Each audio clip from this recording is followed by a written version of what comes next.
Hi guys, welcome back to Loggery. How are you all doing? I hope all of you are doing great, all of you are safe and fine. आज हम discuss करेंगे legal current affairs जनवरी का part 2। आज मैं आपके साथ discuss करूंगी, ठीक है ना। हम पार्ट 1 का सेशन मैं ऑलरेडी कर चुकी हूँ, उसका लिंक आपको डिस्क्रिप्शन बॉक्स में मिल जाएगा। आप अगर 2021 के लीगल करंट अफेयर्स के वीडियोस देखना चाहते हैं तो उसका भी सारी जो सेशंस हैं उनका लिंक आपको डिस्क्रिप्शन बॉक्स में मिल जाएगा। लीगल करंट अफेयर्स की जो वीडियोस हैं ये लॉ एंट्रेंस एग्जाम्स के लिए बहुत ही ज़्यादा हेल्पफुल है, बिकॉज इसके अंदर में legal news plus judgement, not only legal current affairs, मतलब लीगल करंट अफेयर्स का मतलब है लीगल न्यूज़ प्लस जो जजमेंट्स है सुप्रीम कोर्ट की इंपॉर्टेंट जजमेंट्स है वो हम डिस्कस करते हैं, जो कि आपके हर एग्जाम के लिए बहुत इंपॉर्टेंट है, चाहे वो क्लैट है, चाहे वो LLB का एग्जाम है, LLM का एग्जाम है, क्लैट का ALET का एग्जाम है, LLB LLM आपको बहुत हेल्प करेगा, दिल्ली यूनिवर्सिटी का एग्जाम है, ठीक है ना, चाहे वो बनारस हिंदू यूनिवर्सिटी का एग्जाम है, चाहे वो पंजाब यूनिवर्सिटी का एग्जाम है, चाहे आप MHCT की प्रिपरेशन कर रहे हो, ये वीडियोस आपके लिए बहुत ज़्यादा इंपॉर्टेंट है, राइट। अगर आप एक लॉ स्टूडेंट हो, अगेन ये वीडियोस आपको देंगी वो इंपॉर्टेंट टॉपिक्स जिसके ऊपर आप ब्लॉग्स लिख सकते हो, जिसके ऊपर आप आर्टिकल्स लिख सकते हो, जिसके ऊपर आप रिसर्च पेपर्स लिख सकते हो। अगर आप लॉयर हो तो आपको अपडेटेड रहने में बहुत हेल्प रहेगी। अगर आप कहीं बैठे हो और आपको अगर कोई रीसेंट टॉपिक के बारे में पता है तो आप ऑब्वियसली डिस्कस कर पाओगे उस टॉपिक के बारे में, तो एक बहुत ही अच्छा इंप्रेशन पड़ेगा दूसरे बंदे पे। एंड अगर आप एक एडवोकेट हो तो आपको अपडेटेड रहना वैसे भी ज़रूरी है, क्योंकि अगर आपको कोई केस आता है किसी रिलेटेड टॉपिक से जो कि रीसेंट कुछ चेंज आया है तो ऑब्वियसली आपको वो हेल्प करेगा, राइट। कोई रीसेंट टॉपिक से आपको कोई केस आता है तो वो आपको हेल्प करेगा, तो ये वीडियो सबके लिए बहुत ज़्यादा बेनिफिशियल है। स्टार्ट करते हैं आज के सेशन के साथ। Yeah guys, welcome to Loggery. I hope you have subscribed to Loggery's YouTube channel and hit that bell notification so that you do not miss any of our videos.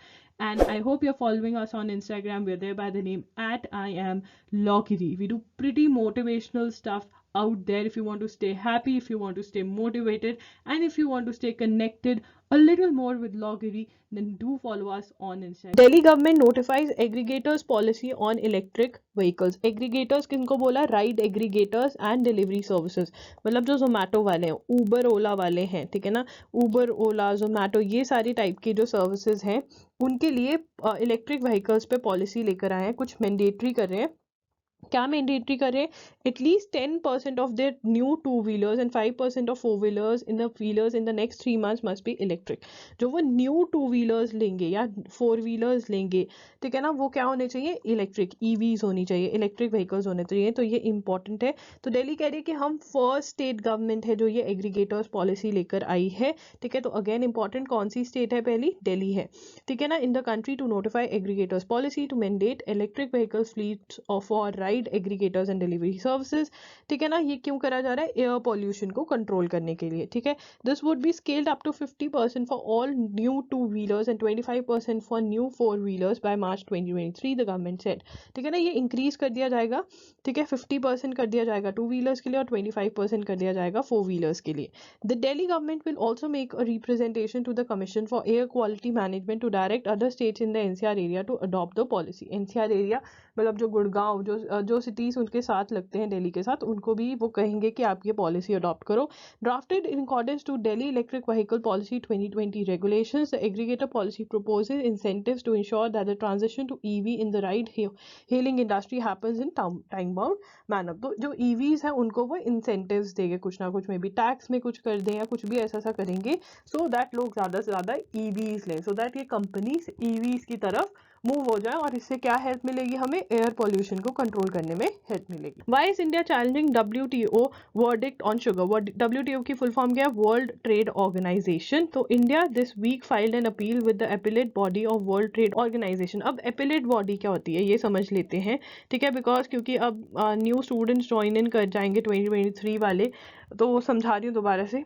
मान लीजिए एक court है, ठीक है ना, ये फर्स्ट कोर्ट है, simple language में बोले तो ये फर्स्ट कोर्ट है। आप गए, आपको कोई प्रॉब्लम थी, आप इस फर्स्ट कोर्ट के पास गए, इस फर्स्ट कोर्ट ने अपना डिसीजन बता दिया, ठीक है ना, डिसीजन या हम जिसे जजमेंट बोलते हैं, तो अपनी judgement they the.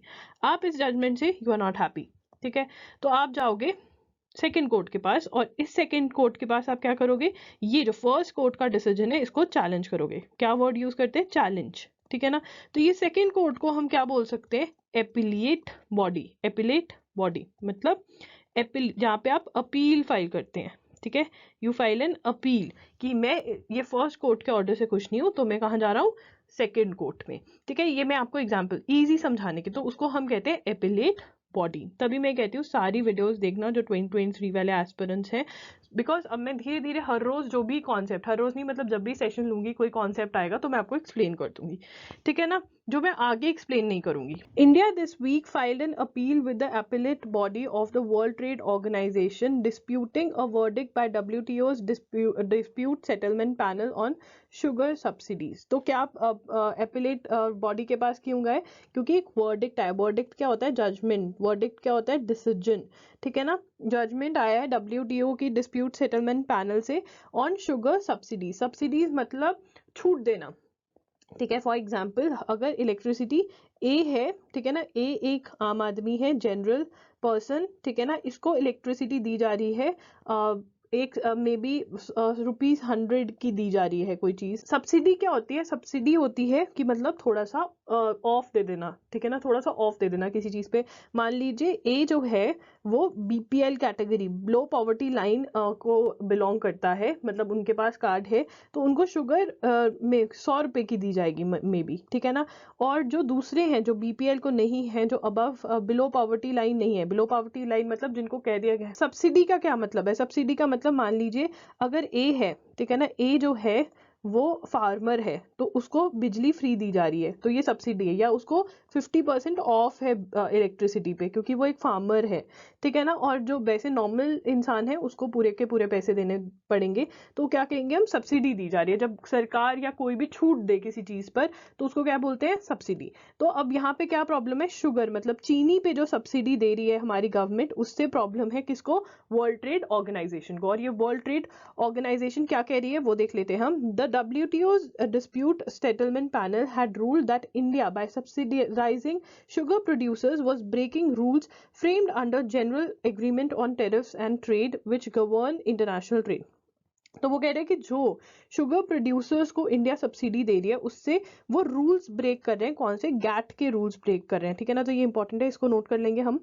In 2019, Australia, Brazil, and Guatemala complained against India at the WTO, arguing that subsidies offered. अब इसमें एक मिनट के लिए रुक जाइए, ये 3 कंट्रीज हमारे अगेंस्ट गई हैं, ये इंपॉर्टेंट है, इनको नोट कर लीजिए, ठीक है। क्या कंप्लेन फाइल करी, क्या प्रॉब्लम है इनको हमसे, subsidies offered by Indian government to sugar producers were against the rules, ठीक है ना। वो शुगर प्रोड्यूसर्स को जो सब्सिडी दे रही हैं वो अगेंस्ट द रूल्स हैं। दे argue that the subsidies which include both domestic subsidies as well as export subsidies exceed the limits imposed by WTO trade rules. According to WTO rules, subsidies cannot exceed 10% of the total value of sugar production, ठीक है ना।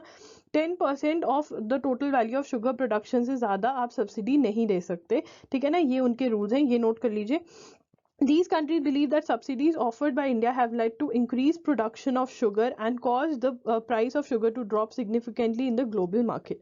ठीक है ना, वो कहते हैं कि क्योंकि सब्सिडी दे रहे हैं तो प्रोडक्शन बढ़ गई है, क्योंकि प्रोडक्शन बढ़ गई है, ठीक है ना, प्रोडक्शन बढ़ गई है तो इसकी वजह से क्या हो रहा है, प्राइस ऑफ शुगर गिर गया है, ठीक है ना। तो इन कंट्रीज को इसका नुकसान हो रहा है। After 2 years, WTO ruled in December 2021 that India's sugar policy was favoring domestic producers through subsidies to the detriment of foreign producers. The panel recommended that India withdraws its alleged prohibited subsidies under the production assistance, the buffer stock, and the marketing and transportation schemes within 120 days from the adoption of the report. India has stated that WTO's dispute panel ruling has made certain erroneous findings about domestic schemes to support sugarcane producers and exports, and the finding of the panel are completely unacceptable to it, ठीक है ना। वो कह रहे हैं कि जो finding of the panels है वो completely अनएक्सेप्टेबल है, तो क्या करेंगे, क्योंकि इसका डिसीजन नहीं किया तो अपील फाइल कर रहे हैं वो। अब हमारे पास जो बहुत इंपॉर्टेंट है, India is the second largest sugar producer in the world, ये इंपॉर्टेंट है। India is the second largest sugar producer in the world. First कौन है, आफ्टर ब्राजील, ब्राजील टॉप पे है, ठीक है, ब्राजील टॉप पर है। ब्राजील हम गाना नहीं गाते होते थे, मतलब मेरी जनरेशन के लिए गाना बहुत ही ज़्यादा इम्पोर्टेंट था। हर शादी में जाकर अपना हाथ ऊपर कर कर ऐसे नाचते थे बढ़िया तरीके से। तो ब्राजील फर्स्ट पर है और इंडिया सेकंड पर है। And it is estimated that more than 5 crore people depend on the cultivation of sugar cane alone for their livelihood, ठीक है ना। what lies ahead, not who lies ahead.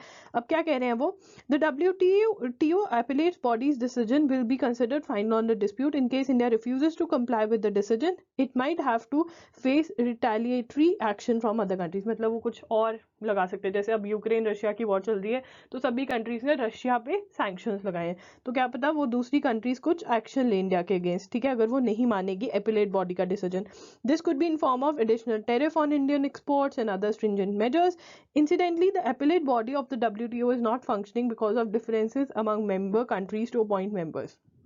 तो इंडिया के लिए बढ़िया हो गया, क्योंकि अब अपील फाइल कर दी, तो अपील फाइल करी होगा कि भाई अभी रुक जाओ, अभी जब एपिलेट बॉडी डिसीजन देगी तब हम आगे बढ़ेंगे. तो इंडिया अभी अपनी जो सब्सिडीज है वो जारी रखेगा. जब ये एपिलेट बॉडी, जब मेंबर्स का अपना आपस में डिस्प्यूट खत्म हो जाएगा तब वो कर लेंगे. And dispute are already pending with it. The US had block the appointment of members. तो यूएस का भला हो, इंडिया कह रहा होगा कि जब तक अपॉइंट होंगे तब तक तो हम बैठे हैं, बात की बाद में देखेंगे. तो ये डिस्प्यूट है, ये आपको पता होना चाहिए, ठीक है. Centres response awaited on law on interfaith marriages, ठीक है. तो ये आर्टिकल था. तो जब भी कोई न्यूज आर्टिकल आता है जो लॉ से रिलेटेड है और उसके अंदर कुछ सेक्शंस मेंशन किए होते हैं, even if you come across while you are reading the newspaper, तो मेक श्योर करा करिए जो सेक्शंस उसमें मेंशन करे हुए हैं वो आपको पता हो, मतलब वो आप याद कर लें.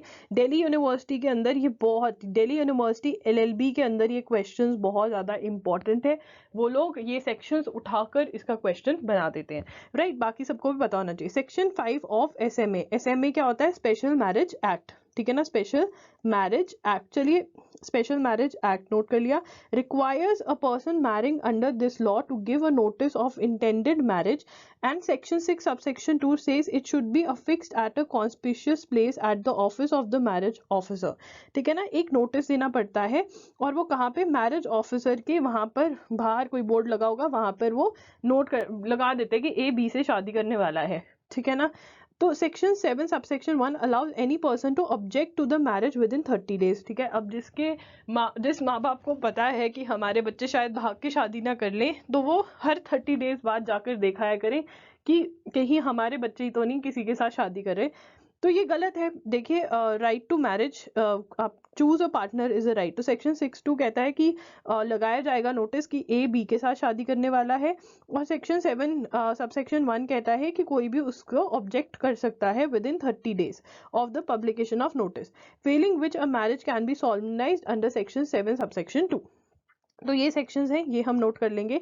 The law doesn't require a notice to be sent to the families, but there are often instances where marriage officers and state governments go over and beyond the law to scuttle these marriages. तो क्या है कि parents को notice, वैसे मतलब parents को notice, law नहीं कहता है कि पेरेंट्स को नोटिस भेजो, बट स्टेट, मतलब एक कस्टम बना हुआ है कि जो ऑफिसर्स हैं, मैरिज ऑफिसर्स हैं या स्टेट गवर्नमेंट्स हैं, वो पेरेंट्स को बता देते हैं. अब बहुत लोग हैं जो ऐसे रजिस्टर्ड मैरिज करते हैं, बहुत सारे लोग भागकर ही शादी कर रहे होते हैं, मतलब घर वालों को नहीं पता होता, चुपके से शादी कर रहे होते हैं, ठीक है. अब उनके घर पे चिट्ठी पहुंच गई तो हो गया उनका काम, ठीक है. तो all eyes are now on the supreme court where a petition in the Nandini Praveen versus union of India, ठीक है. अब ये केस का नाम नोट कर लीजिए, Nandini Praveen versus union of India has sought that these and few other provisions be struck down as they violate the right to privacy and right to marry. तो वो कहते हैं कौन सी राइट वायलेट होती है, right to privacy and right to marry, right to choose a partner. अब उनकी मर्जी है, वो जिस मर्जी से शादी करें, ठीक है ना. तो ये है, तो ये जो पेरेंट्स को चिट्ठी भेजी जाती है कि A B से शादी कर रहा है, तो वो बहुत, देखो मतलब कितना बड़ा सीन हो गया. वो तो छुप कर शादी कर रहे थे और उनके घर पर चिट्ठी पहुंच गई. तो SMA के कुछ स्पेशल मैरिज एक्ट के कुछ सेक्शन पढ़े थे. सेक्शन 5 में वो कहते हैं कि जो कपल है वो सबमिट करेगा नोटिस, ठीक है ना, किसको, मैरिज ऑफिसर को. और वो जो नोटिस कपल सबमिट करेगा वो मैरिज ऑफिसर क्या करेगा, the marriage officer shall cause every such notice to be publish by affixing copy thereof to some conspicuous place in the office, मतलब वो ऑफिस के कहीं पर लगाएगा जहां आते जाते लोग उसको देख सकते हैं, राइट. सेक्शन 7 में वो कहते हैं ऑब्जेक्शन टू मैरिज की 30 डेज के विद इन, पब्लिशिंग के 30 डेज के विद इन, ठीक है. एनी पर्सन में before the expiration of 30 days, कोई भी व्यक्ति before the expiration of 30 days from the date on which any such issue has been published under subsection 2 of section 6 object the marriage on the ground that it would contravene one or more conditions specified in section 4, ठीक है ना. कोई भी objection raise कर सकता है। Procedure for registration upon receipt of an application sign by both the parties. Upon receipt मतलब एक रिसीप्ट मिलने पे, एप्लीकेशन फॉर्म मिलने पर, ठीक है ना। ये देखिए एप्लीकेशन फॉर्म मिलने पर जो दोनों पार्टीज के द्वारा साइंड होगा by both the parties to the marriage for the registration of the marriage under chapter, the marriage officer shall give public notice thereof in such manner as may be prescribed, and after allowing a period of 30 days for objections, and after hearing any objection received within the period, shall, if satisfied that all conditions mentioned in section 15 are fulfilled, enter a certificate of the marriage in the marriage certification book in the form specified in fifth schedule. ठीक है, अब basically यहाँ पे हम क्या कहना चाहते हैं, उस केस में क्या कहा जा रहा है कि नो डाउट नोटिस जो है वो पब्लिश करना है, ठीक है, बट वो मैरिज ऑफिसर के ऑफिस में पब्लिश होना है ना। तो ये लेटर, चिट्ठी तो भेजने का किसी ने कहा ही नहीं है। सेक्शन 16 भी नहीं कहता चिट्ठी भेजो, तो पिछले सेक्शन है वो भी नहीं कहता, तो माँ बाप को चिट्ठी क्यों भेज रहे हो आप, तो ये गलत है। तो देखते हैं सुप्रीम कोर्ट क्या डिसीजन देता है। अभी आपको सेक्शंस नंबर याद रखना है और वो क्या कहते हैं ये याद रखना है। ये स्टार्टिंग वाला याद रख लो। जैसे जो सेक्शन 16 है वो क्या कहता है, मैरिज रजिस्ट्रेशन का सर्टिफिकेट कब मिलेगा, जब कोई ऑब्जेक्शन नहीं है, अगर कोई ऑब्जेक्शन है तो उसको सुनकर सर्टिफिकेट दिया जाएगा। ठीक है, government talk on marital rape a delaying tactic. तो मैरिटल रेप की डेफिनेशन आपको मैं बहुत बार समझा चुकी हूँ, एक बार दोबारा समझा देती हूँ। मान लीजिए ए हस्बैंड है, ठीक है ना, और बी वाइफ है, ठीक है ना, और ए और बी मतलब उनकी शादी हो चुकी है, ठीक है, मैरिड कपल है। अब मैरिड कपल है तो सेक्स करेंगे और सोसाइटी को इससे कोई प्रॉब्लम नहीं है। बट अब प्रॉब्लम क्या है, अगर हस्बैंड वाइफ के साथ फोर्सफुली विदाउट कंसेंट सेक्स कर रहा है, तो हमारी सोसाइटी में कहते हैं कि हस्बैंड वाइफ में कैसा कंसेंट, वो तो मतलब हमारे जो लॉज हैं वो भी कहीं ना कहीं ये कहते हैं कि शादी का मतलब, एक मतलब ये है कि आपस में सेक्स तो करोगे ही, ए और बी आपस में, उनकी मैरिटल लाइफ का मतलब क्या है कि आपस में वो सेक्स तो करेंगी। तो कंसेंट की बात कहाँ से आ गई है।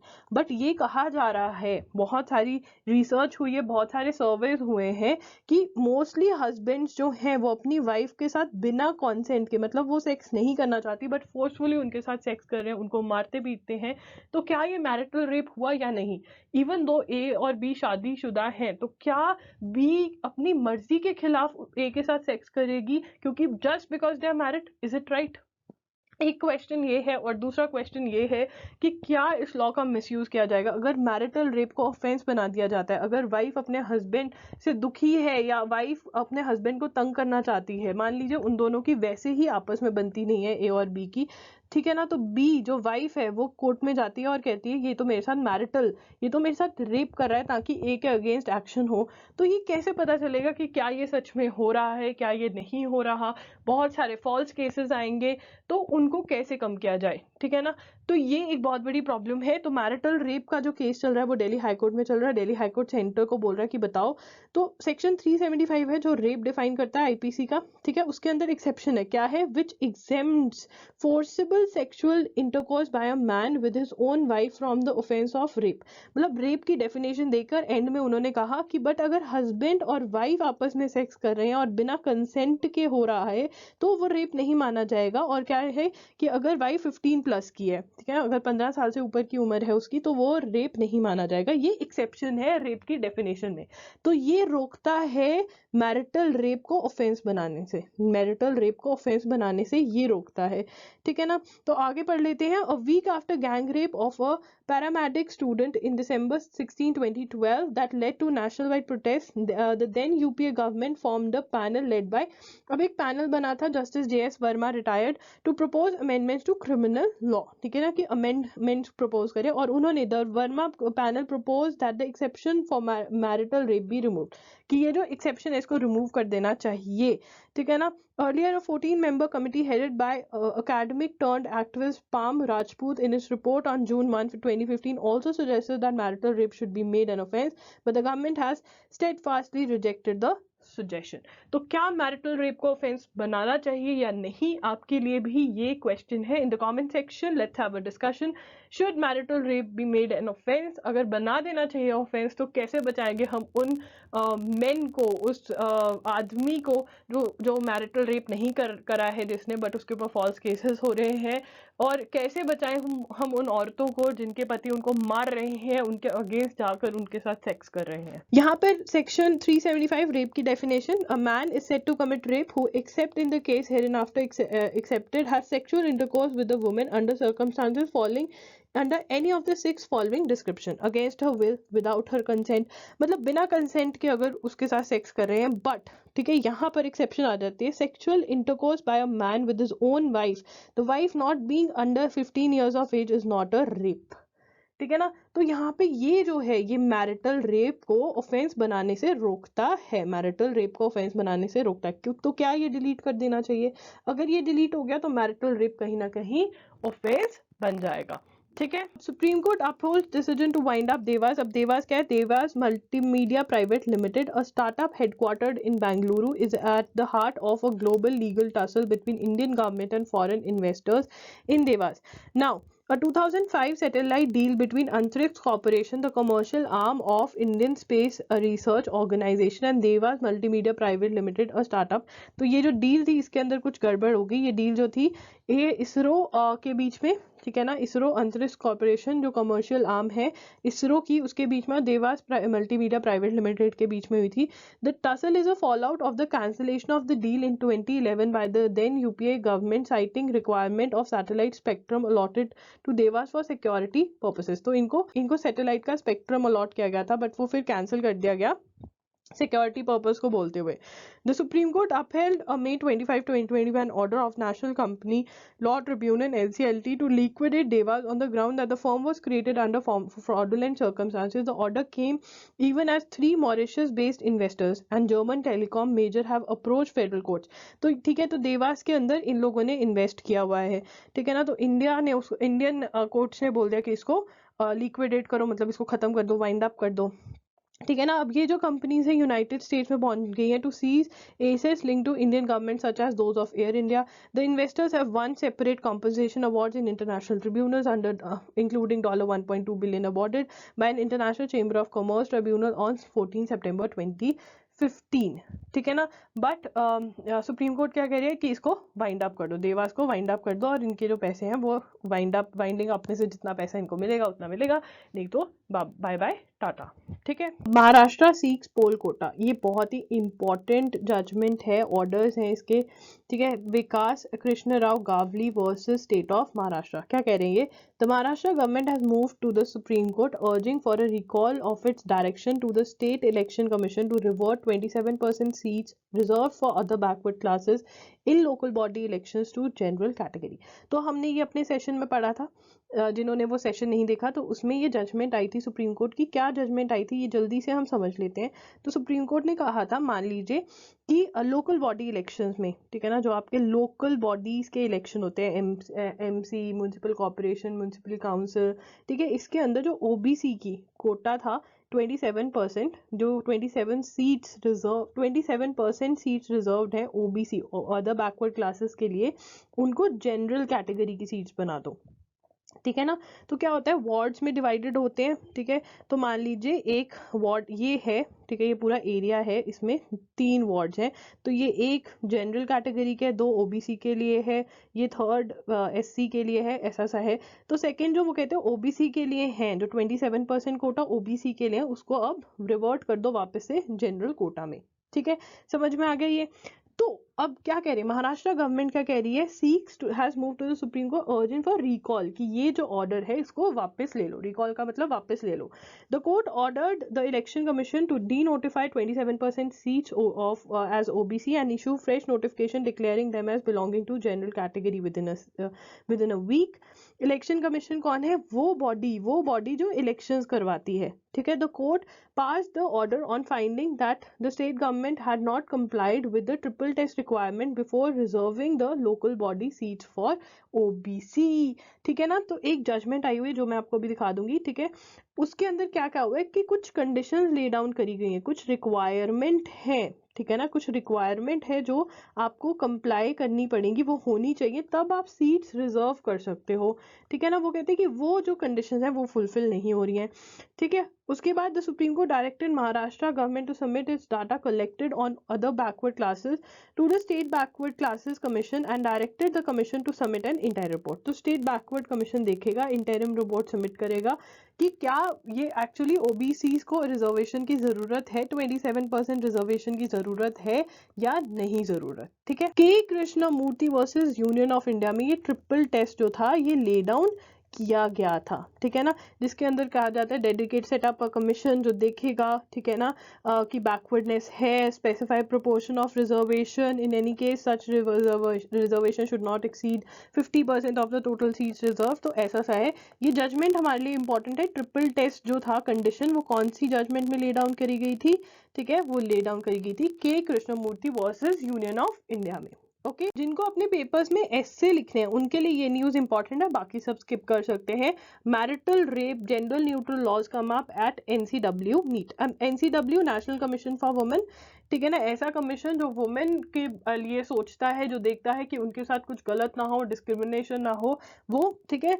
तो उनके यहाँ डिस्कशन हुई, मैरिटल रेप पे डिस्कशन हुई। ठीक है, the petitioners have short the meeting comes at a time when Delhi now Covid deaths SC stay payments Gaurav Kumar Bansal versus union of India. Now Gaurav Kumar versus union of India, this is a case wherein the Supreme Court decided that rupees 50,000 each as ex gratia to the loved ones of every COVID-19 patient was a welfare gesture। तो क्या किया था कि rupees 50,000 दिए जाएंगे उन patients की family को जिनकी कोविड की वजह से डेथ हो गई। ठीक है ना, ये जजमेंट आई थी कौन सी केस में? Gaurav Kumar Bansal versus union of India. आपको पता होना चाहिए, ये इंपॉर्टेंट है बिकॉज अब न्यूज में है। The supreme court decided to take the reins and marshals the effort to pay compensation. ठीक है, it is a compensation. The court ordered the state to reach out, especially the children orphaned by the pandemic and whose details have been uploaded on the Bal Swaraj portal of the National Commission for Protection of Child Rights, की help करो। ठीक है ना, make the payments right. In post lunch session however the Andhra Pradesh chief secretary said the state has received so many applications for compensation of which 31,000 were found eligible. Bihar has also, तो basically उनको कह रहे हैं कि आप payments जल्दी से करिए। और एक और, ये तो एक जजमेंट थी, ठीक है ना, और दूसरी जजमेंट थी जहाँ पर बहुत सारे बच्चे ऑफन हो गए। जब सेकेंड वेव आई तो बहुत सारे बच्चे they lost both of their parents और one parent and they were on roads, कोई नहीं था उनको संभालने के लिए। तो उनका डाटा कहाँ पे अपलोड किया गया? बाल स्वराज पोर्टल। ये इंपॉर्टेंट है, बाल स्वराज पोर्टल किसका है? ये national commission for protection of children right, NCPCR। इसकी फुल फॉर्म पूछी जा सकती है एग्जाम में, बहुत इंपॉर्टेंट क्वेश्चन है, ताकि इनकी हेल्प करी जा सके। तो PM फंड जो बहुत ज़्यादा क्वेश्चन हो रहा था, ठीक है ना, वो उसमें से इनकी हेल्प करी जाएगी। ठीक है, तो ये भी एक चीज़ है जो आपको ध्यान रखनी है। तो ये न्यूज़ में थी इसलिए मैंने आपको बता दिया। गौरव कुमार बांसल की जजमेंट 50,000 पर family. Okay, SC to considers listing plea to discard EVMs. Now what are EVMs? EVMs are electric voting machine। तो ये कुछ ऐसी सी होती है, अब तो मुझे वोट डाले बड़ा टाइम हो गया। तो यहाँ पे मतलब सिंबल्स होते हैं और यहाँ पे बटन्स होते हैं, तो जिस भी पार्टी को आपने वोट देना है उसका बटन क्लिक कर दो। EVMs होती है, तो इलेक्ट्रॉनिक वे से। और पहले का होता था बैलेट पेपर होता था। जब मैं बहुत छोटी होती थी तो तब मतलब ऐसा इतना ज़्यादा स्ट्रिक्ट नहीं होता था माहौल, तो मैं अपने पेरेंट्स के साथ चली जाती थी और मैं स्टैंप लगाती थी बैलेट पे, बड़ा मजा आता था। तो वो पेपर पे होती थी, ठीक है ना, तो बैलेट पेपर वोटिंग कहते थे उसको। सो अब क्या है, the supreme court agreed to consider listing a public interest litigation petition challenging the constitutional validity of a provision of the representation of people act which had led to the introduction of the EVMs। तो representation of peoples act की वजह से क्या आई? EVMs, ये electronic machines आई। तो ये बहुत ही क्वेश्चनेबल है। इसमें कहा जाता है कि कोई भी बटन दबा सकता है। जब वोटिंग्स बंद हो जाती है तो ये लोग बटन दबा देते हैं, तो फेक वोटिंग होती है, रिजल्ट जो है वो सही नहीं आते, तो वापस से वो पेपर वाली वोटिंग पे जाना चाहिए, ऐसा बोला जाता है। तो Section 61A of the Representation of People Act, which permitted the use of EVMs, was not passed by Parliament and hence cannot be imposed। वो कहते हैं कि जो Section 61A है जिनकी वजह से EVMs आई है वो पार्लियामेंट ने पास नहीं किया था, तो ये इम्पोज नहीं किया जा सकता। The petition wants the provision to be declared null and void. Let the election be held through ballot papers। ठीक है, तो सुप्रीम कोर्ट में एक ऐसा केस आया है। अगेन ऐसे पे ज़्यादा क्वेश्चन बनता है कि आपके अकॉर्डिंग कैसे होने चाहिए, क्या EVMs के थ्रू ही वोटिंग होनी चाहिए बिकॉज ईजी है काउंटिंग करनी, या बैलेट पेपर से? बैलेट पेपर बहुत ही टाइम कंज्यूमिंग है, क्या उससे होना चाहिए? ठीक है, तो बहुत सारी चीज़ें हैं, तो you should prepare an essay. Okay, hate speech, तो हेट स्पीच पे बहुत ही ज़्यादा इम्पॉर्टेंट है ये, अगेन ऐसे वालों के लिए भी और वैसे भी क्वेश्चन क्वेश्चंस आ सकते हैं।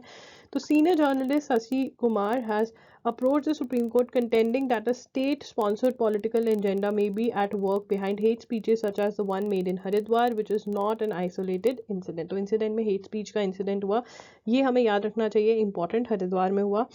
अब एसआर बोमाई केस का मेंशन था आर्टिकल में, तो वो हमारे लिए इंपॉर्टेंट हो जाता है। लैंडमार्क, इंपॉर्टेंट लैंडमार्क जजमेंट्स में ये केस वैसे ही बहुत आता है, और अगर न्यूज़पेपर में ये आ रहा है तो हमारे लिए ये बहुत ही इंपॉर्टेंट हो जाता है। तो समझ लेते हैं कि क्या हुआ था इस केस में।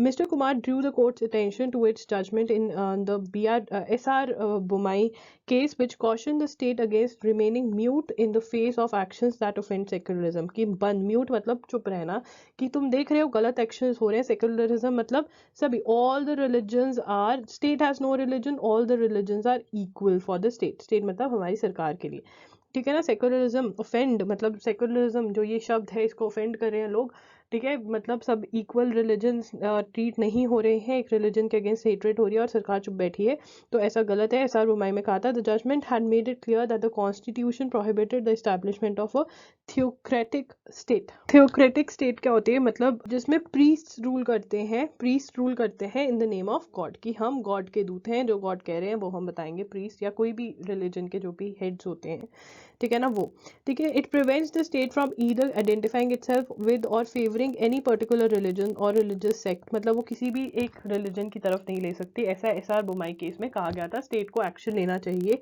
ऐसा एसआर बोमाई केस में कहा गया था, ठीक है। अब एसआर बोमाई जो केस है वो बेसिकली जो बात करता है वो प्रेसिडेंट रूल की बात करता है। Power of the president to dismiss state government is not absolute, ये बोलता है वो। The verdict said the president should exercise the power only after his proclamation imposing his or her rule is approved by both houses of parliament. Till then, the court said the president can only suspend the legislative assembly.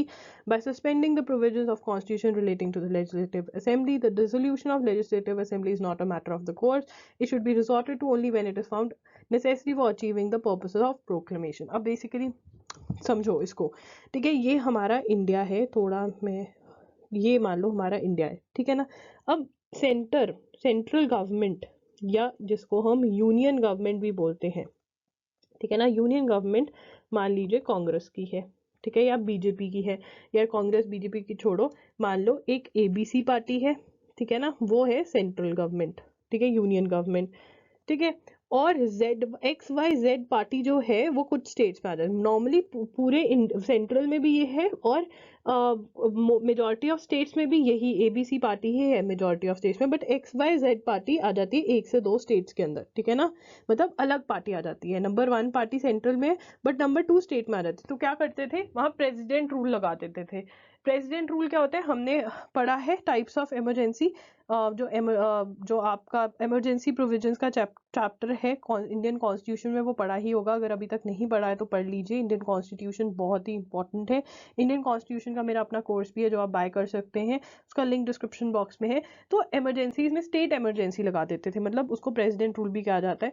तो वो कहते थे कि यहाँ पर आप उसका misuse नहीं कर सकते, बेसिकली एसआर बोमाई में ये कहा गया था। बट वहाँ पे कहीं ना कहीं ये भी बात करी गई थी कि स्टेट जो है वो सेक्युलरिज्म के अगेंस्ट नहीं जा सकती, बिकॉज ये क्या है कि जजमेंट में वो बता रहे होंगे कुछ, तो वो भी बताया गया था। बट मेन जो एसआर बोमाई है वो इस चीज पर है कि power of the president to dismiss state government is not absolute, कि वो नहीं कि बैठे बिठाए वो डिसमिस कर दें, ठीक है ना, वो अप्रूव होनी चाहिए, ऐसे वो डिसमिस नहीं कर सकते। पहले क्या होता था, प्रेसिडेंट तो सरकार का ही होता था, तो प्रेसिडेंट रूल लगा देते थे, फिर इलेक्शन करवा देते थे, और कुछ ना कुछ करके तो इलेक्शन में वो फिर पहली पार्टी आ जाती थी दूसरी स्टेट में भी, चाहे XYZ थी। आ गया समझ। SC notice on environment service cadre, ये इंपॉर्टेंट है। The supreme court sought the government's response on the creation of an independent Indian environment service in all India service cadre. अब जैसे हमें पता है IAS है, IPS है, IFS भी है, तो वो क्या कह रही है, सुप्रीम कोर्ट क्या कह रही है, कैसा होना चाहिए, इंडियन इन्वायरमेंट सर्विस। प्लीज ये इंपॉर्टेंट है, इसको नोट कर लीजिए,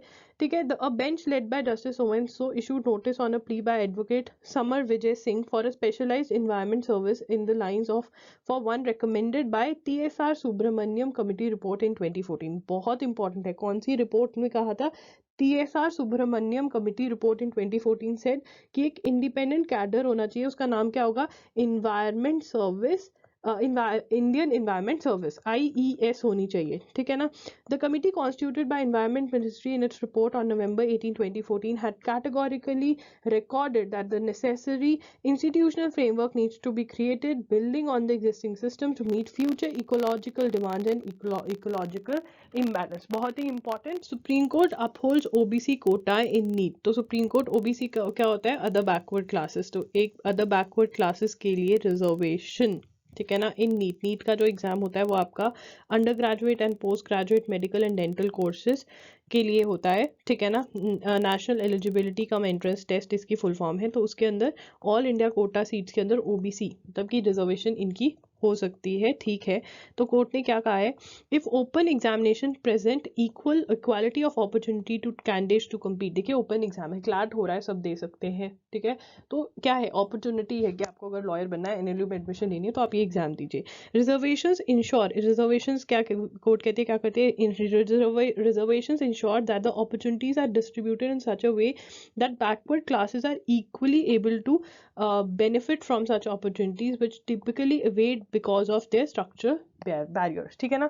ठीक है, ए जो है वो बहुत ही अमीर रिच फैमिली को बिलोंग करता है, बी बेचारा रिच की बात नहीं है, बैकवर्ड क्लास से आता है, उसकी फैमिली को तो कुछ पता ही नहीं, कोई उनकी हेल्प नहीं कर सकता। तो कोर्ट ये कहना चाहती है, तो ए और बी इक्वल नहीं है, उनको इक्वल करने के लिए रिजर्वेशन लेकर आनी पड़ेगी। This is the only manner in which merit can be democratising force that equally equalises inherited disadvantages and privileges, otherwise claims of individual merit are nothing but tools of obscuring. तो ठीक है, उन्होंने ये कहा अपनी जजमेंट के अंदर, ये जजमेंट का नाम है, बहुत इंपॉर्टेंट है, Neil Aurelio Nunes versus union of India. जो हमें याद रखना कि OBC का जो कोटा है वो अपहेल्ड हो गया है नीट में, कि ठीक है वो कोटा जो है वो सही है, ठीक है। वो कहते हैं कि प्रिविलेज कैसे है, जैसे सोशल नेटवर्क्स जो होते हैं, ठीक है ना, कम्युनिकेशन स्किल्स उनकी बेटर होते हैं, ascent books, academic accomplishments, the cultural capital ensures that a child from the forward classes is trained unconsciously by the familial environment to take up higher education or higher post commensurate with their families standing। तो ये उन्होंने reasons दिए हैं कि क्यों जो reservation है वो ठीक है, ठीक है। Probe sought into Pegasus spyware, Pegasus case. तो पेगासस क्या है, देखिए पेगासस स्पाईवेयर एक सॉफ्टवेयर है, ठीक है ना। कहा जाता है कि ये जो सॉफ्टवेयर है इससे आप किसी के भी मोबाइल, किसी के भी लैपटॉप, किसी के भी डेस्कटॉप, कुछ भी जो ये इलेक्ट्रॉनिक्स होते हैं ना, जिसमें कुछ सामान पड़ा होता है, वो आप असेस कर सकते हैं और उनको पता भी नहीं चलेगा कि कोई उनका फ़ोन या कुछ हैक करके बैठा है और वो सब कुछ देख सकता है, वो डाटा लेकर जा सकते हैं। तो कहा जा रहा है कि इंडिया ने भी ये खरीदा है ऑलरेडी, इसके ऊपर केस चल रहा है, मतलब कमिटी बिठाई गई है, एक्सपर्ट टेक्निकल कमिटी बिठाई गई है, मॉनिटर्ड बाय रिटायर्ड जज of the supreme court justice RV Ravindran, to inquire into the allegations of spying and file report, ठीक है ना। तो पेगासस स्पाईवेयर जो है वो NSO नाम की कंपनी ने बनाया है, इजराइल की ये कंपनी है, इसके ऊपर हम स्पेसिफिक वीडियो कर चुके हैं, उसका लिंक डिस्क्रिप्शन बॉक्स में मिल जाएगा, प्लीज वो देख लेना, हेल्प करेगी आपको। हमें क्या याद रखना है कि RV रविंद्रन जो रिटायर्ड जस्टिस हैं वो इसकी कमिटी के हेड हैं, ठीक है ना। जो पेगासस को पेगासस स्पाईवेयर का जो सॉफ्टवेयर है उसको इन्वेस्टिगेट करें कि क्या ऐसा हुआ है, क्या इंडिया ने खरीदा और किसी के ऊपर स्पाइंग करी है या नहीं। कहा जा रहा है कि इंडिया ने इमरान खान जो पाकिस्तान के हेड है उनका भी फ़ोन जो है वो उस पर स्पाइंग करी है, तो ठीक है। तो अब ये क्या कह रहे हैं कि न्यूयॉर्क टाइम्स में एक रिपोर्ट छपी है जिसमें कहा that India bought Pegasus spyware from NSA of Israel. तो वो कह रहे हैं कि अब जो वो लॉयर है, वो सेम ही लॉयर जो मनोहर लाल शर्मा है जिन्होंने पहले केस फाइल किया था, उन्होंने अब कहा कि FIR होनी चाहिए, जो पब्लिक मनी है वो निकलवाया जाना चाहिए गवर्नमेंट से, और नरेंद्र डी मोदी जो हमारे प्राइम मिनिस्टर हैं उनके अगेंस्ट FIR फाइल होनी चाहिए, ठीक है ना। तुम्हें जो याद रखना है कि पेगासस स्पाईवेयर क्या है, किसने बनाया, कौन सी कंट्री का है, ठीक है। और न्यूयॉर्क टाइम्स ने रिपोर्ट फाइल करी है कि इंडिया ने बाय करा है, ठीक है ना।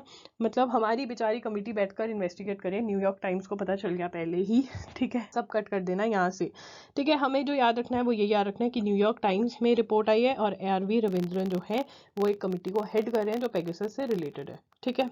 अब ये कमेटी क्यों बनाई गई थी, ये कमेटी इसलिए बनाई गई थी because union government did not file a detailed affidavit in the court in response to the petition citing national security reasons among others, ठीक है। तो इंडियन गवर्नमेंट ने क्या कहा, नेशनल सिक्योरिटी रीजंस की वजह से हम नहीं बता सकते, तो हमारे सुप्रीम कोर्ट ने क्या किया, कमेटी बिठा दी। The justice Ravindran committee recently invited persons who suspected themselves of being snooped on to come forward and hand over their electronic equipment for technical examination to detect the presence of the spyware। ये तो बहुत ही बुरा हुआ, एक तो उनका phone hack कर लिया, दूसरा आप कह रहे हैं फ़ोन दे दो, मतलब और इन्फॉर्मेशन ले लो हमारे फ़ोन से, तो देखते हैं अब क्या होता है, आपको कमिटी का नाम याद रखना है, ठीक है। Use externment orders with caution says supreme court in the case of Deepak versus state of Maharashtra, the supreme court has held that a person can not be barred by authorities from entering a place on mere suspicion.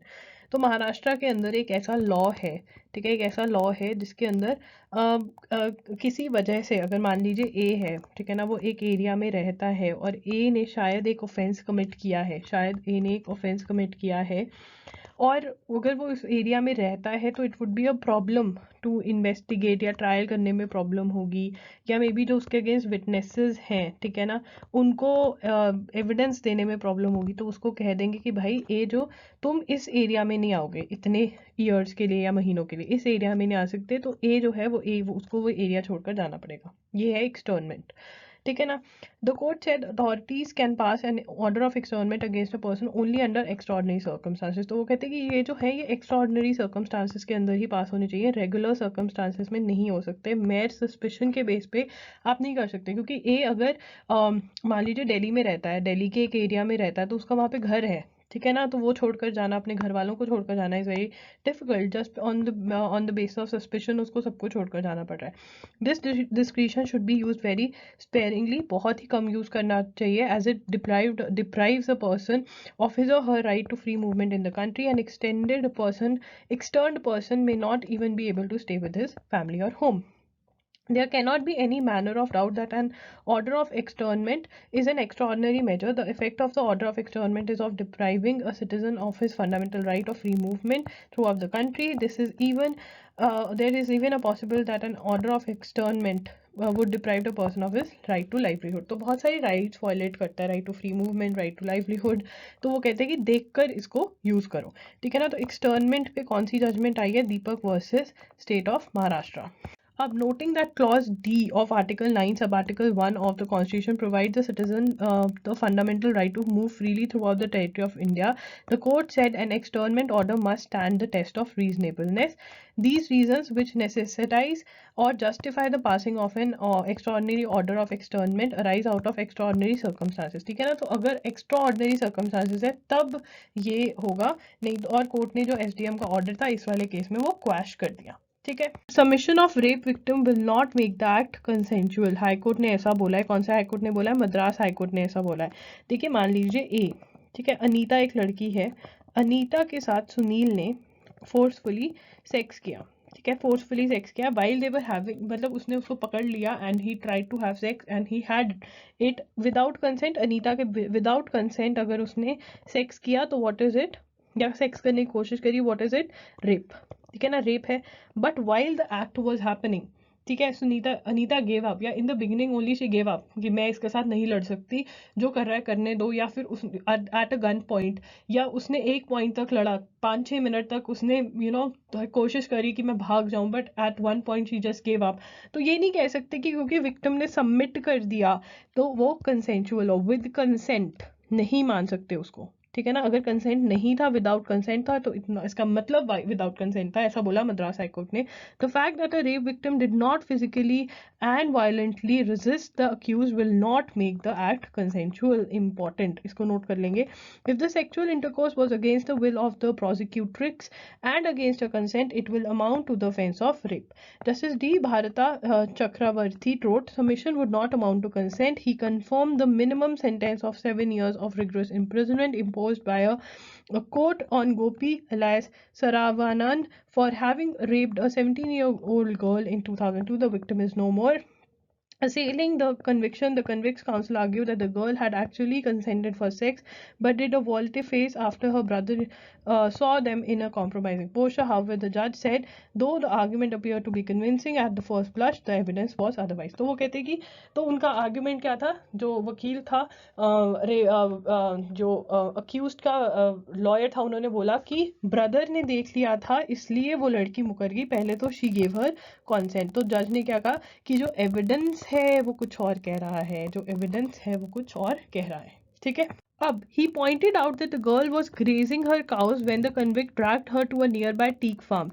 Yes, she walked along, but one has to step into the shoes of the victim and see the entire episode from her perspective. She was 17 and all alone. He went on to state that the victim wanted to and was trying to shout and resist when the accused forced himself upon her, but he and his act prevailed. A proper reading of Section 375 of IPC, which defines rape, would clearly convey that if the act was against the will of the prosecutrix, it would amount to rape. Further, Section 90 of IPC makes it clear that the consent should not have been given out of fear or misconception, and as per Section 114A of the Evidence Act, there would be a presumption of absence of consent with respect to the offence of rape if the victim deposes that she did not give her consent. तो ये हमारे section सारे important है. ये बोला किस high court ने, तुम्हें याद रखना है कौन से हाई कोर्ट ने ये बोला है अभी रिसेंटली, मद्रास हाई कोर्ट ने. ठीक है. अब ये मैंने जो न्यूज़ का आपके लिए पीस है वो एडिटोरियल में से कुछ लाइंस उठाई है, ये इंपॉर्टेंट है. December 10, 2021 was dark day. ये बार बार बोला जा रहा है कि December 10th December 2021 ये एक डार्क डे था. ठीक है ना. क्यों डार्क डे था वो पढ़ लेते हैं. In the history of the Indian judiciary, particularly the Supreme Court of India's, in an interview where the pointed question was on whether there is corruption in the Supreme Court of India, the former Chief Justice of India, Justice Ranjan Gogoi, said corruption was as old as society. ये important है, ये note कर लो. किसने कहा? Justice Ranjan Gogoi, who is the former Chief Justice of India. Corruption has become an acceptable way of life and judges don't fall from heaven. So this is said to be the dark day, कि मतलब खुलासा हो गया types. ठीक है. 10 December 2021 ये हमें number 1 याद रखना है. डेट कौन सी थी? Dark day. ठीक है. कौन से जज ने ऐसा बोला और क्या बोला, ये पूरा का पूरा. ठीक है. Drunk driving can not be treated leniently says supreme court. Brajesh Chandra Dwivedi through legal representatives Sanya Sahayak. अब यहाँ पर एक चीज़ मैं तुम्हें समझा देती हूँ. जब ये होता है ना थ्रू लीगल रिप्रेजेंटेटिव मतलब LRs, मतलब मान लीजिए ए जो ये ब्रजेश थे, ठीक है, इनकी डेथ हो गई, तो इनकी जगह जब उनकी डेथ होगी तो उनका केस किसने लड़ा? उनके लीगल रिप्रेजेंटेटिव्स ने, उनकी बेटी ने, उनकी वाइफ ने, उनके सन ने. ठीक है. कोई भी लीगल रिप्रेजेंटेटिव हो सकता है. Drunken driving can not be treated leniently even if the accident turn out to be a minor one, the supreme court said in the judgment. ठीक है ना. मान लीजिए एक्सीडेंट हो गया, उसके बाद कोई थोड़ी बहुत चोट लगी, बट जो ड्राइवर था वो ड्रंक था, तो कोर्ट कहता फिर भी जो एक्शन है वो लिया जाएगा, इवन दो एक्सीडेंट जो था वो माइनर था बट बड़ा भी हो सकता था. Driving under the influence of alcohol is an offence. It amounts to playing with the lives of others. The case concerned a truck driver with the provincial armed constabulary PAC who rammed into a jeep while ferrying personnel to Allahabad in Kumbh Mela duty in February 2000. He was found to have been drunk while driving the truck. The man was subsequently dismissed from service. His plea that the punishment was disappropriate to his deed was rejected by the lower courts. Dealing with his appeal, Justice Shah said, merely because there was no major loss and it was a minor accident cannot be a ground to show leniency. It was a sheer good luck. वो कहते कि ये नहीं कह सकते कि lenient या उसको पनिश मत करो या कम पनिशमेंट दो जस्ट बिकॉज कि जो एक्सीडेंट था वो turn out to be minor, क्योंकि वो ड्रंक था. So that is an offence in itself and should be punished.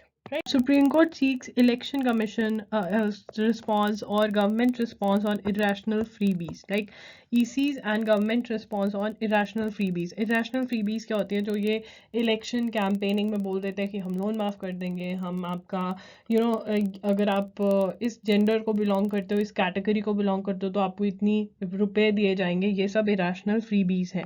The Supreme Court sought responses from the Union Government and the Election Commission of India on the continued tamasha of political parties promising or distributing irrational freebies using public funds. तो use तो वो tax payers के money कर रहे हैं, public funds को use कर रहे हैं. ठीक है. इलेक्शंस जीतने के लिए वो क्या कह रहे हैं कि हम अगर इलेक्शन में आ गए तो तुम्हें पब्लिक फंड में से इतने पैसे दे देंगे, विच इज़ रॉन्ग. ठीक है ना.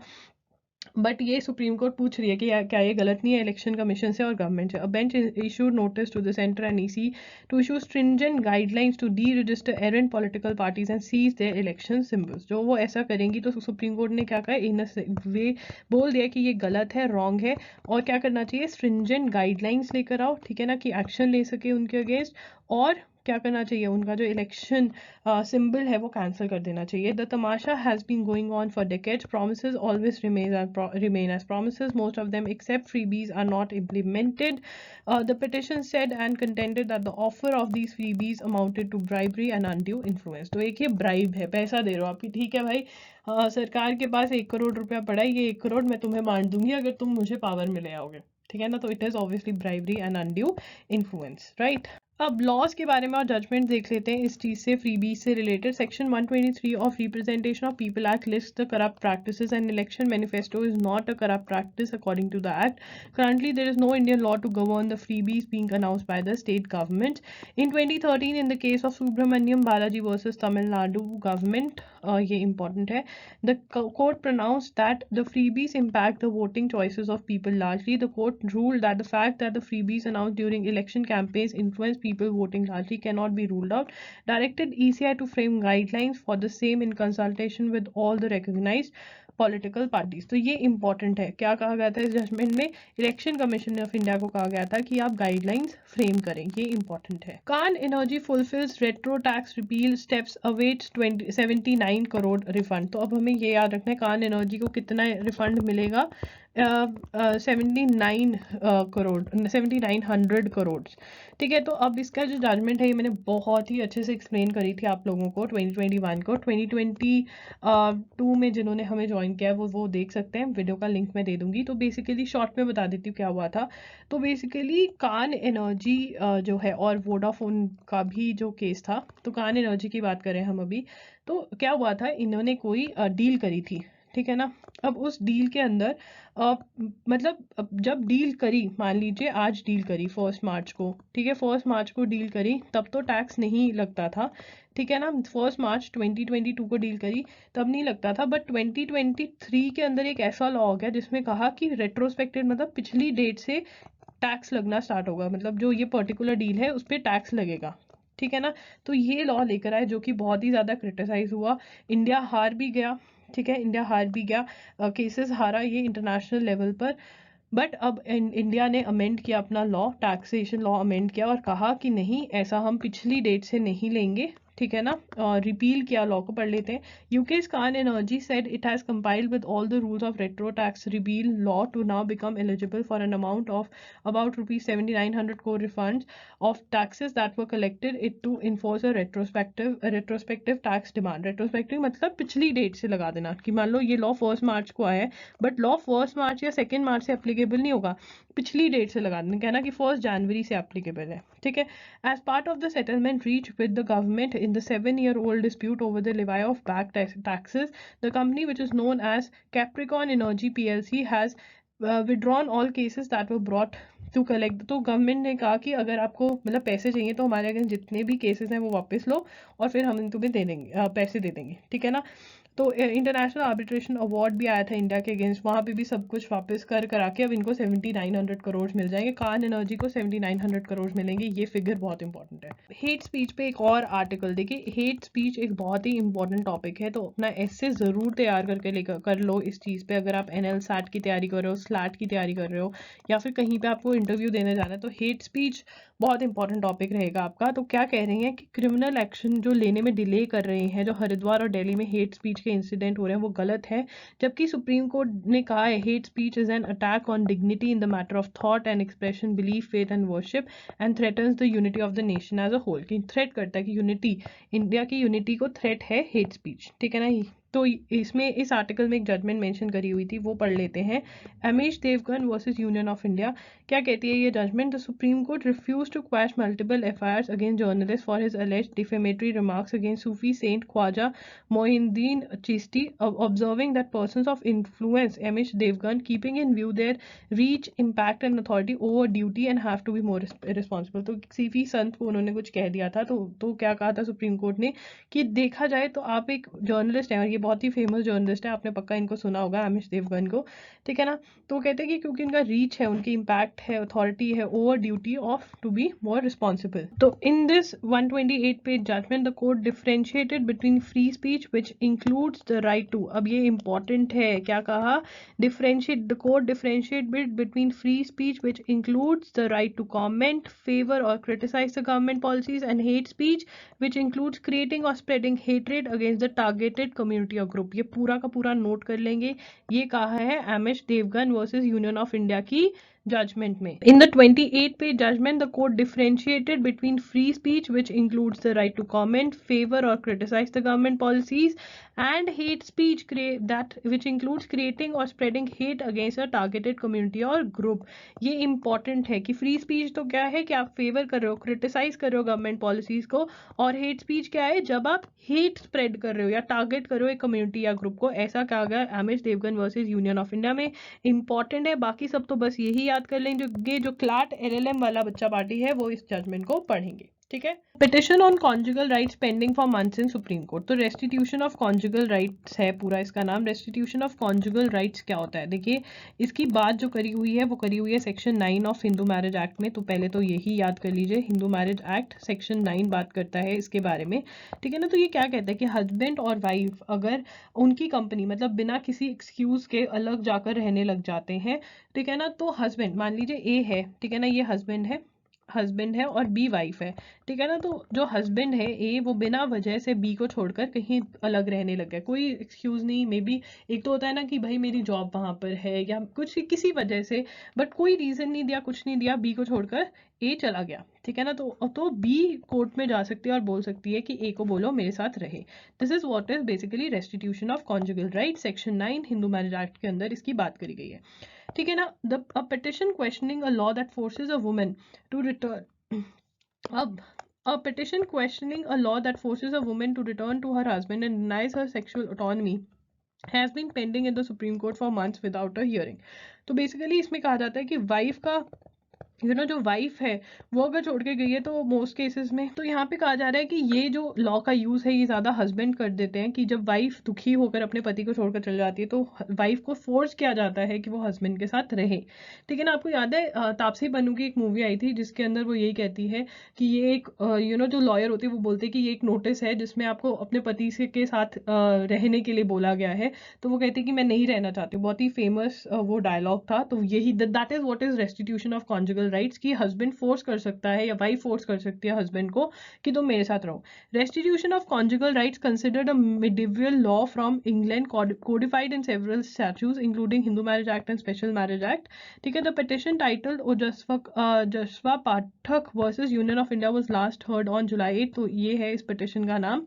Justice Rohinton Nariman, who had led the bench, has since retired. The furious debate to criminalize marital rape compels a thought on how restitution of conjugal rights, though gender neutral, places an additional burden on women by forcing her to stay with her husband and threatens their bodily autonomy, privacy and individual dignity। जहाँ पे marital rape की बात करी जा रही है, देखिए marital rape की बात हो रही है, मान लीजिए वो जो हस्बैंड है वो फोर्सफुली उसको तंग कर रहा है, मार रहा है, पीट रहा है, फोर्सफुली उसके साथ सेक्स कर रहा है, ठीक है। जो वाइफ है वो अलग रहने लग जाती है, बट वो अलग भी नहीं रह सकती, क्योंकि उसका हस्बैंड जो है वो कोर्ट में जाएगा कि ये मेरे से अलग रह रही है, ठीक है ना। तो दैट इज व्हाट इज कि ऐसे टाइम्स में जहाँ पे हम मैरिटल रेप को ऑफेंस बनाने की सोच रहे हैं, तो क्या ये जो लॉ है रेस्टिट्यूशन ऑफ कॉन्जुगल राइट्स, तो ये स्टे करना चाहिए या नहीं। ओके इसके बारे में लॉ देख लेते हैं और कुछ जजमेंट्स देख लेते हैं जल्दी से, ठीक है। तो बेसिकली इसकी जो डेफिनेशन है वो है provision of restitution of conjugal rights empower a husband और wife to move to local district court complaining that the other partner has withdrawn from the marriage without a reasonable cause. Withdrawn मतलब उनसे दूर चले गए हैं और कोई reasonable cause नहीं दिया, तो रेस्टिट्यूशन ऑफ कॉन्जुगल राइट्स का पिटिशन आप फाइल कर सकते हैं डिस्ट्रिक्ट कोर्ट में, ठीक है।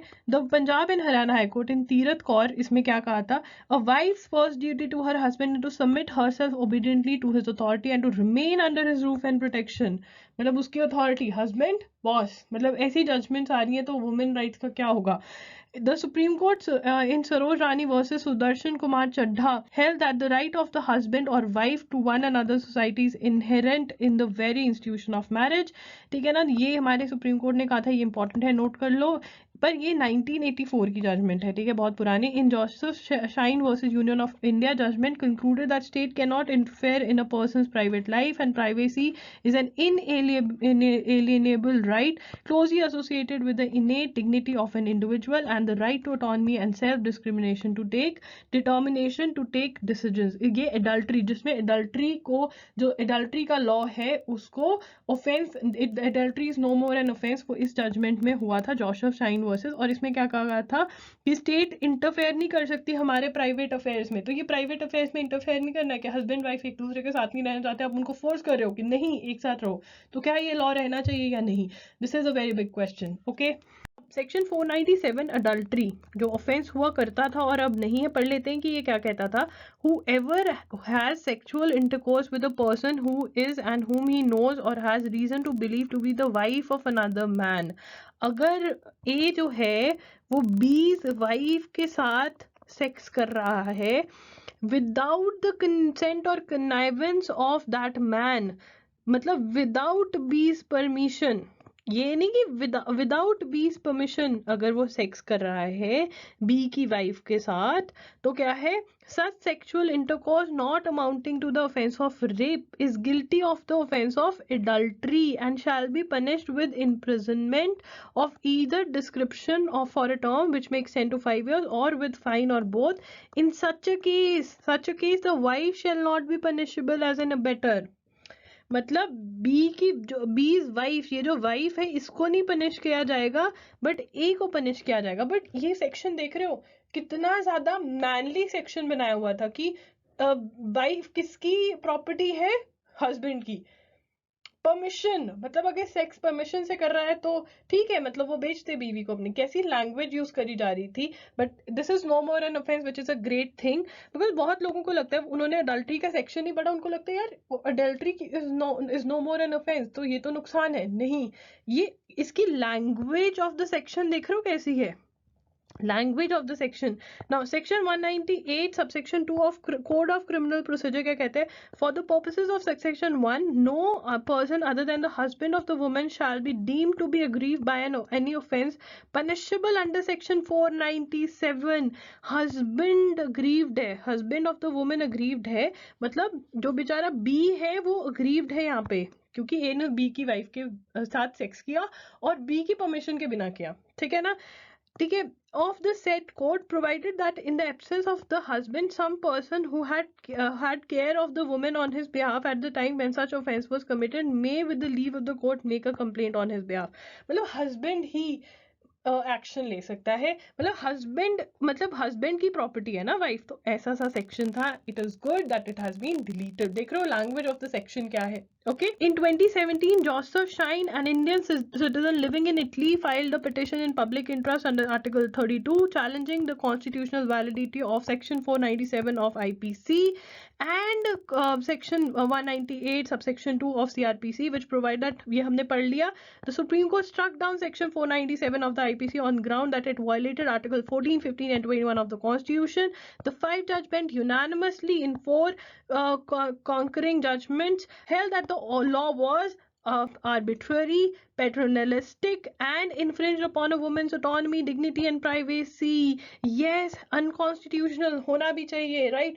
ये मैं इसलिए explain कर रही हूँ because थोड़े दिन पहले एक person came up to me and said adultery should not have been deleted। read the language of the law। it made woman the property of her husband। उसकी कोई खुद की लाइफ ही नहीं है, परमिशन से सेक्स नहीं किया इसलिए। so guys, that's it for today's video। I hope आपको ये सेशन हेल्पफुल लगा होगा। अगर सेशन हेल्पफुल लगा तो प्लीज लाइक कर देना, चैनल को please please please please subscribe कर देना, because that motivates me to create more videos. Comment down below कि आपको ये सेशंस कैसे लगते हैं, आपके कमेंट्स मैं पढ़ती हूँ, मुझे वो बहुत बहुत मोटिवेट करते हैं। और अगर आपको प्रीवियस पार्ट देखना है, जनवरी का पार्ट 1, उसका लिंक डिस्क्रिप्शन बॉक्स में आपको मिल जाएगा। 2021 का जितने भी सेशंस है वो आपको डिस्क्रिप्शन बॉक्स में मिल जाएंगे। अगर आप मेरे से पर्सनली बात करना चाहते हो तो आप मेरे साथ 1-on-1 सेशन बुक कर सकते हो। हमारे मेंटरशिप प्रोग्राम्स भी ओपन हो चुके हैं, जिसके लिंक आपको डिस्क्रिप्शन बॉक्स में मिल जाएंगे। That's it, Loggery signing off। I'll see you super soon. Bye and take care. Keep on studying.